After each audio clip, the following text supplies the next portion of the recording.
یہ جو واقعہ ہوا 61 ہجری میں حضرت حسین بن علی رضی اللہ عنہما کا، بہت غلط ہوا، بہت ظلم ہوا۔ اللہ ظالموں کو غارت کرے، اس میں کوئی شک نہیں۔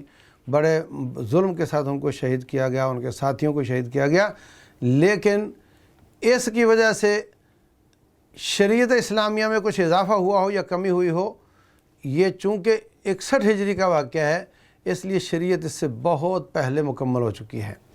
اس کے مطابق سال میں کوئی ایسا دن نہیں جس میں خوشی نہ منائی جائے، جس میں شادی نہ کی جائے، جس میں کسی قسم کا ہنسی جائز نہ ہو، ایسا بالکل کچھ نہیں ہے۔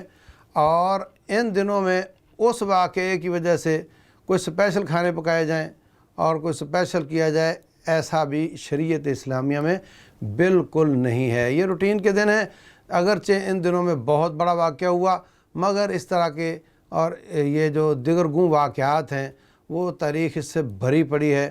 خود رسول اللہ صلی اللہ علیہ وسلم کی وفات ایک بہت المناک واقعہ ہے، اور ایسا المناک واقعہ تاریخ اسلام میں کبھی نہیں آیا۔ اور اس دن لوگ آج کل تو عید منا رہے ہوتے ہیں اس دن،